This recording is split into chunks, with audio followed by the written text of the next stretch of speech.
Bonjour, aujourd'hui Belle et Rose vous amène à la découverte de Aude. Aude est infirmière coordinatrice au CHU de Nîmes, mais pas que. Bonjour Aude. Bonjour Marlène. Tu as accepté aujourd'hui de venir témoigner de ton double rôle. Celui d'infirmière coordinatrice au CHU de Nîmes, c'est pas le terme exact mais tu vas nous le détailler tout à l'heure, et celui d'accompagnante de ta meilleure amie qui a traversé un parcours de cancer du sein. Tu as été son accompagnante dans son quotidien et tu es aussi aujourd'hui l'accompagnante du quotidien des patientes, mais pas que. Je pense que tu accompagnes aussi le personnel médical et au-delà de ça, toutes les personnes que tu croises. Nous nous sommes rencontrés il y a quelques années et tu as été une aide précieuse pour l'association, ce qui est encore le cas aujourd'hui. Tu nous permets de faire un lien encore plus proche et encore plus près des patientes que tu rencontres au pôle d'oncologie du CHU de Nîmes. Aude, qu'est-ce que tu voudrais nous dire sur toi? C'est parti. Donc moi je suis Aude Canovas, du coup, effectivement, je suis l'infirmière de coordination en soins de support oncologique au CHU de Nîmes. Moi je suis originaire de Narbonne et à l'âge de 20 ans, je suis partie faire mes études à l'assistante publique des hôpitaux de Paris, où j'ai commencé à travailler là-bas, à la Salpêtrière, sur un parcours à la base très chirurgical, très chirurgie digestive. Et en fait, je me suis très vite intéressée chez les patients qui étaient atteints d'une maladie cancéreuse, en chirurgie digestive évidemment. Voilà, les accompagner, essayer de comprendre ce qu'ils avaient, de ce qu'ils avaient entendu, de la démarche à faire, être déjà une personne finalement ressource pour eux.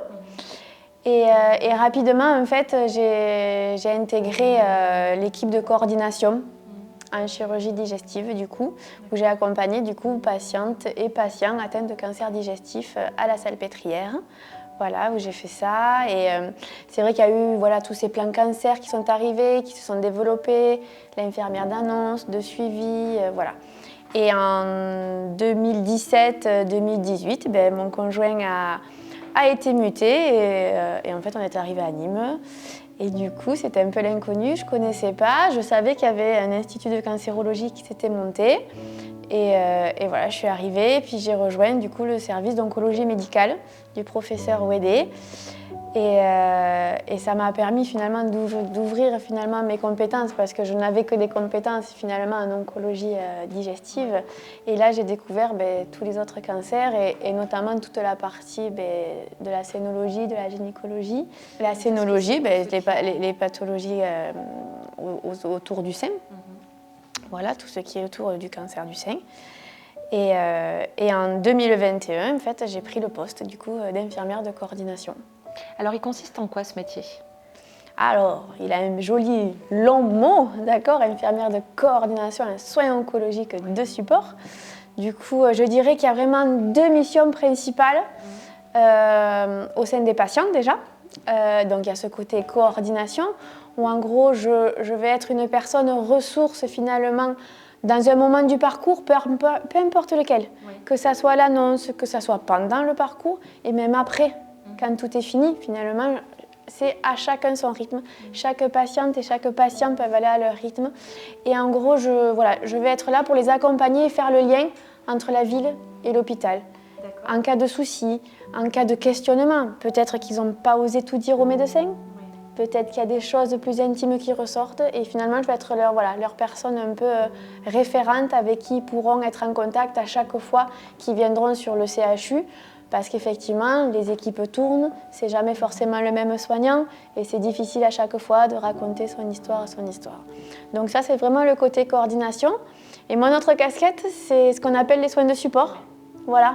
Et les soins de support, c'est quoi? C'est tout ce qui est non médicamenteux finalement et qui permettent d'avancer dans le parcours, dans le but d'avoir une qualité de vie meilleure, acceptable.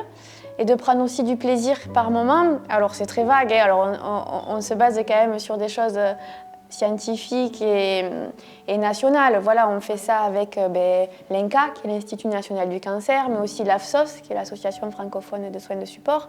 Et en fait, il y a moi j'appelle ça un panier, parce que j'ai mon panier et puis on n'est pas obligé de tout prendre, on choisit. Et donc, effectivement, il y a des soins de support qui sont dits socles. Ceux-là, on n'y échappe pas forcément, mais c'est l'assistante sociale, c'est la diététicienne, c'est la psychologue, c'est la prise en charge de la douleur qui est importante. Et puis aussi, pour la femme et les hommes, la question de la fertilité, d'accord ? Le sport, l'activité physique adaptée, tout ce qui est sur la préservation de la fécondité. Et après, tout ce qui est autour du bien-être que j'affectionne, c'est les soins socio-esthétiques. Il ne faut pas oublier qu'une femme avec un cancer du sein, 1 sur 2 va perdre ses cheveux.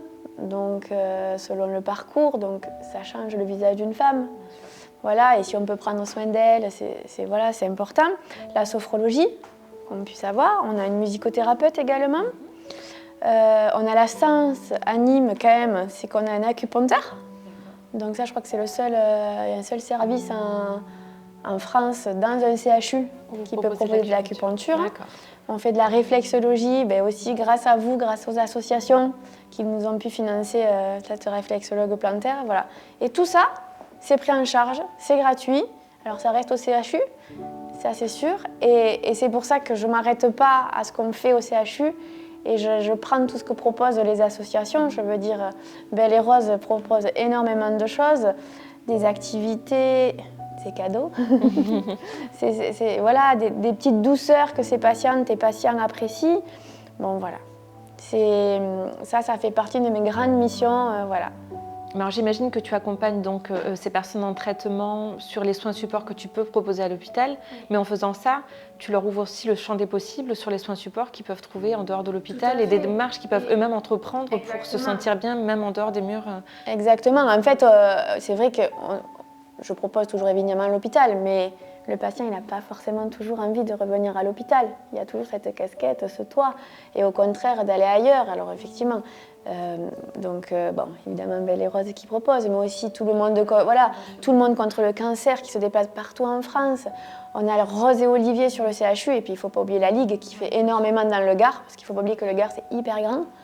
Et il y a des gens, ils font 2 heures de voiture pour venir, quoi. Et ton rôle, c'est aussi de créer le déclic. C'est ça, de leur dire, de leur tendre la perche, de leur dire allez voir aussi, ne restez pas tout seul chez vous. Ouais. Ou venez à l'hôpital. Exactement. Mais en tout cas, prenez soin de vous. Prenez soin de vous et acceptez-le, parce que c'est difficile aussi de faire ce pas-là. Ouais. Du coup, ton quotidien, il est rythmé comment ? J'ai pas vraiment de rythme. Alors moi, je pars du principe que c'est vrai que le patient, il a énormément de rendez-vous. Un rendez-vous de radio, un rendez-vous de médecin, un rendez-vous par-ci, par-là. Et moi, je pars du principe, j'ai un bureau. Alors, j'ai la chance d'avoir un bureau que j'essaie de rendre un peu cosy. Et je mets toujours ma porte grande ouverte. Et qui veut vient. Que ça soit le patient, que ça soit l'entourage, que ça soit les soignants. Voilà. Mais si ma porte, elle est ouverte, c'est que voilà, je suis disponible et que les patients peuvent venir discuter, prendre un rendez-vous, échanger. Est-ce que tu aurais des moments marquants à nous partager ? Il y a des moments qui ne sont pas forcément toujours faciles. Il y a certains moments, le moment de l'annonce, selon le sujet, ça peut être marquant, selon le passif de la personne et tout. Mais moi, je vais garder que le positif. Ça, et moi, je dirais, il y a des moments marquants tous les jours. Moi, celui que j'apprécie, c'est celui où la personne, elle vient, elle rentre dans votre bureau juste pour dire un coucou, bonjour.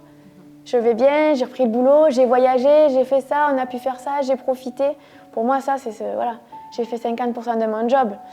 Et après, c'est tout ce que vous faites, vous, les associations, qui rendent les patients heureux. Je veux dire, j'en ai 2 en tête, là. J'ai dit, Octobre Rose. Je veux dire, Octobre Rose, il n'y a rien à dire. On fait de plus en plus grand. Et ne serait-ce que la venue de votre marraine, Louane, au sein de l'hôpital de jour, c'était magique. Autant pour les jeunes que les moins jeunes. Je veux dire, c'était un moment de partage avec les soignants, avec les patients. J'ai dit, c'était hyper agréable. Et le deuxième moment, là, récent aussi, c'est à Noël. Oui. À Noël, avec l'association Tout le monde contre le cancer, qui sont venus avec un guitariste. Et on est allé dans les chambres et ils ont joué de la guitare, les patients ont chanté. C'est des moments que j'affectionne. Des moments forts. Ouais. Tu parlais justement de ce moment où on est venu distribuer des boîtes au CHU de Nîmes avec notre marraine, avec Louane. Moi, j'ai pris conscience de quelque chose lors de ces rencontres, c'est que ces boîtes, on les avait pensées pour les patientes, pour les personnes en parcours en se disant ça va leur faire du bien, autant de boîtes seront distribuées que de messages seront perçus, etc. Mais quelque chose qu'on n'avait pas mesuré, c'est que ces boîtes, elles font aussi du bien au personnel soignant, aux personnes qui vont distribuer ces boîtes. Et on l'a mesuré quand on est venu, parce que des personnes sont venues nous le témoigner et nous ont dit merci. Et donc je fais le parallèle avec ton métier. Nous, on fait ce qu'on peut en tant qu'association, mais c'est une petite goutte par rapport à tout ce que toi tu fais. Est-ce que tu as conscience que ton métier leur fait du bien? Parce que je pense que derrière ce que toi tu diffuses déjà, par ta joie de vivre, ton sourire, ce que tu incarnes, ils savent aussi que tu as un soutien complémentaire, une oreille pour les patientes, pour les patients, pour les familles. Donc ils peuvent aiguiller ces personnes vers toi et puis qu'ils peuvent aussi venir te rencontrer toi. Est-ce que tu as conscience de ça et est-ce que dans ton quotidien, ça se traduit? Alors, conscience, peut-être pas, je vais essayer de réserver là-dessus. Après, c'est difficile, c'est un poste transversal et ma difficulté, moi, mes limites, c'est que j'arrive pas à pouvoir le diffuser à assez de monde finalement, parce qu'en fait, je suis la seule infirmière de coordination sur tout le pôle oncologie. Donc, je peux interagir avec toutes les pathologies cancéreuses et je sens mes limites et certaines personnes, je pense, ne m'utilisent pas à bon escient peut-être, mais j'espère en tout cas que j'aboutirai à la fin à pouvoir satisfaire tout le monde. Bien sûr. Après, je pense qu'en effet, tes journées sont faites de 24 heures et comme tout le monde, tu peux... Oui, j'ai toujours envie de faire plein de choses, d'avoir plein de projets. Évidemment, mais je pense que justement, ce que tu diffuses autour de toi donne de l'espoir à des personnes, mais voilà, ouvre aussi le champ des possibles. Et même si toi, tu n'arrives pas à réaliser tout ce que tu voudrais, ça va quand même permettre à des personnes d'avoir, je pense, des déclics et de se dire, ok, oui, alors en effet... Aude m'a parlé de ça, ou j'ai pu bénéficier d'un cours de sophrologie au CHU, mais je vais aller faire des démarches pour penser à moi, entreprendre des démarches autres. Et c'est ça aussi que tu arrives à insuffler aux personnes, cet élan pour aller prendre soin d'eux, se défouler. Ouais, et puis c'est vrai qu'avec l'arrivée des réseaux sociaux et tout ça aussi, je vois qu'il y a certaines patientes qui disent j'ai appris qu'il se passait ça, qu'il y avait ça, vous pouvez m'en dire plus. Et puis à la base, on vient pour une chose et puis on part pour mon panier. Donc ça, c'est génial. Voilà, c'est ça. Et on prend le panier, ouais. Quand nous nous sommes rencontrés, c'était dans un cadre un peu plus large et un peu plus personnel, puisque tu avais notamment accepté de poser pour une campagne photo que nous avions organisée, où on demandait à des personnes de venir témoigner de leur parcours en tant que belle, donc en tant que patiente, ou bien leur parcours en tant qu'accompagnant. Parce que pour nous, il est important de mettre en avant et de retracer aussi le parcours de l'accompagnant, qui, comme je dis souvent, est un parcours dans le parcours. Vous vivez un parcours, votre propre parcours, dans le parcours de la personne qui est malade. Et donc, à ce titre, tu étais venue en me disant « Je ne suis pas que infirmière coordinatrice, je suis aussi accompagnante, puisque j'ai accompagné ma meilleure amie dans son parcours de cancer du sein. » Est-ce que tu voudrais nous en dire plus à ce sujet? Oui, bien sûr, ouais. Eh bien, oui, en fait, tout simplement, il s'agit d'Amélie. Amélie, ça va faire 15 ans qu'on se connaît. On a fait nos études ensemble sur Paris. Elle a rejoint le Sud avant moi. Et ça va faire 10 ans. Ça va faire 10 ans qu'elle est atteinte d'un cancer du sein métastatique. Voilà, qu'elle gère comme une chef. Voilà. Alors, je dirais on l'a accompagnée parce qu'effectivement, on est toutes, elle a toute une famille. Elle a un mari, elle est très attentionnée qui est là pour elle. Et on est vraiment un cocon à l'accompagner. Alors effectivement, dans mes missions, alors j'étais encore sur Paris, mais en tant qu'infirmière de coordination, et j'ai pu peut-être lui être utile lors de sa récidive, puisqu'il s'agissait d'une récidive au niveau du foie. Et du coup, j'étais en oncologie digestive. Et peut-être que ça lui a permis effectivement de rencontrer des professionnels nouveaux, qui pouvaient leur proposer de nouvelles thérapeutiques et de nouveaux traitements.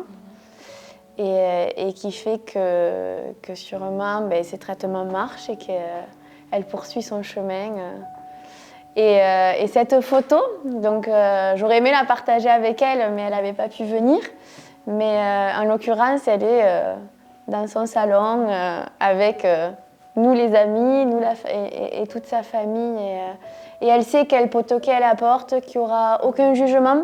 Parce que maintenant, pour le coup, le cancer du sein, je le côtoie tous les jours. Et je pourrais toujours être de conseil voilà, je ne la jugerai jamais. Et elle sait que voilà, si elle a besoin, elle peut compter sur moi. Ouais. Toi qui as donc joué ce rôle d'accompagnant et qui en côtoie pas mal dans ton quotidien, qu'est-ce que tu pourrais nous dire sur ce rôle? Parce que c'est pas encore tabou de dire qu'on est accompagnant, mais en tout cas souvent, quand j'accueille des témoignages ou que je cherche des témoignages d'accompagnants, ce qu'on me dit souvent c'est pas à moi de parler, parce que c'est pas pour moi que ça a été difficile. Alors que c'est pas forcément vrai, voire même c'est pas vrai du tout d'ailleurs. Donc qu'est-ce que toi tu pourrais nous dire avec ton recul en tant qu'infirmière coordinatrice et avec ton expérience en tant qu'accompagnante de ta meilleure amie? En fait, je me dis que si on est autour de la personne qu'on accompagne, peu importe si on est l'ami, le mari, tout ça, on est effectivement un accompagnant, mais à chacun a son propre rôle finalement. On ne pourra pas comprendre la maladie, on ne pourra pas, évidemment, on n'est pas à sa place. Mais finalement, on est peut-être une main sur son épaule, on est quelqu'un pour qui elle peut compter, et s'il y a un moment de faiblesse, s'il y a des doutes, je pense qu'on a un rôle à jouer là. Pas de décision, au contraire, non, ils sont libres, mais juste d'être présent finalement. Et est-ce qu'il est facile ce rôle? Je dirais peut-être pour moi il est inné. Oui, non mais toi c'est l'évidence. Mais pour les gens que tu rencontres, est-ce qu'il y a des personnes qui osent venir justement franchir la porte de ton bureau pour te dire je suis accompagnant et je souffre moi aussi, c'est compliqué. Oui. Et ce que je leur dis, il n'y a pas de honte à ça. Je dis, et au contraire, finalement, selon à quel moment dans le parcours on est, l'accompagnant peut être de plus en plus difficile à porter ce rôle. Hein. Je veux dire, ce sac à dos à tout gérer. Et je trouve déjà de venir faire un pas dans mon bureau, mais c'est un pas qui est immense. Et c'est vrai qu'on s'est aperçu qu'on avait tendance un peu à les oublier, les accompagnants. Et grâce à leur OCHU, en tout cas à l'ERI qui est l'espace de rencontre et d'information, on a Camilla qui gère cet espace divinement bien et qui, depuis 2 ans, organise une journée dédiée aux accompagnants pour lequel on peut leur proposer les mêmes soins de support qu'on peut proposer à un patient et pour pas qu'ils se sentent seuls et que dans son combat, ils sont accompagnés et surtout, ils peuvent aussi tendre la main et on la prendra. Bien sûr. On avait participé l'année dernière à une conférence qui avait été organisée dans le cadre de cette journée réservée aux accompagnants. Et en fait, il y a des tas de choses qu'on ne mesure pas sur le rôle de l'accompagnant. Ce n'est pas qu'une aide morale au moment où ça ne va pas.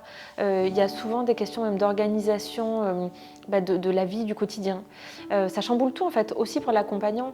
Le quotidien, parfois ça va être aménager l'intérieur, ça va être justement essayer de trouver des pistes de soins support, de motivation pour la personne malade, ça va être répondre à toutes les sollicitations de l'entourage qui veulent prendre des nouvelles. Enfin, il y a tellement de critères qui peuvent rentrer en compte parce que déjà selon l'âge, on n'a pas la même capacité physique, ni psychique d'ailleurs.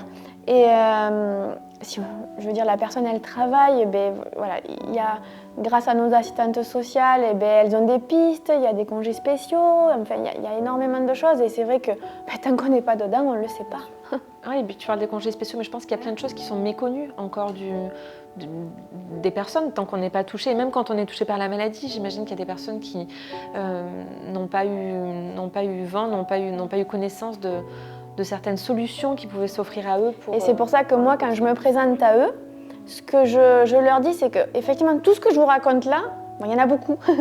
Il y a beaucoup de choses, mais c'est à votre rythme et c'est quand vous en aurez besoin. Mais sachez que ça existe en fait. Bien sûr. Voilà. C'est précieux pour eux. Ouais. Comme quand tu annonces aux personnes qui sont en plein parcours, il y a certes la partie médicale, la partie protocole, mais il y a aussi autre chose à côté. Mais d'ailleurs, des fois, il y en a qui se braquent. Ils disent non, mais c'est bon, moi, ça ne m'intéresse pas. Et puis après, au fur et à mesure, ils s'ouvrent. Mais quelque part, quand ils se braquent, c'est un rejet peut-être aussi de la maladie en général, et donc tout ce qui est associé à la maladie. Est-ce que tu penses que ton rôle d'accompagnante auprès de ta meilleure amie t'aide à faire ton métier différemment parce que justement tu as la casquette d'infirmière, d'expérience professionnelle, etc. mais aussi la casquette d'accompagnante, donc il y a des choses que tu ressens différemment. Même si c'est inné chez toi, on est d'accord? Ouais, non. Et alors pour le coup, pour moi, c'est vraiment une référence. J'avoue que je la prends des fois un exemple parce que elle fait plein de elle participe à plein d'événements, elle œuvre au dépistage, les réseaux sociaux font énormément de choses et c'est vrai elle est magnifique et quand on la voit et que devant vous dites à cette patiente qu'elle va perdre ses cheveux et j'ai dit, mais allez voir son profil et allez voir parce que, ça donne de l'espoir, ça donne de l'envie. Et puis, alors donc, du coup, c'est une référence pour moi. Et après, un double jeu, je sais pas. En tout cas, c'est une ressource. Oui. Ça te sert de ressource dans ces moments-là. Qu'est-ce que tu voudrais nous dire par rapport au dépistage? En travaillant au CHU, est-ce que tu accueilles des témoignages, j'imagine, de femmes qui te disent moi, je me suis fait dépister là, moi, j'ai laissé traîner, moi... Qu'est-ce que tu voudrais nous dire par rapport à ça? C'est vrai qu'il y a vraiment de tout, mais c'est important. Et franchement, il ne faut pas hésiter. En fait, j'ai envie de dire, palpez-vous. Mais alors, autant les professionnels que les non-professionnels. Et c'est vrai que ça fait 3 ans que j'ai ce rôle au CHU. Et on est en train de développer, la médecine du travail fait énormément de choses. Les réseaux avec la ville de Nîmes, avec les journées santé femmes dédiées donc à ce dépistage de masse, dans les quartiers un peu populaires.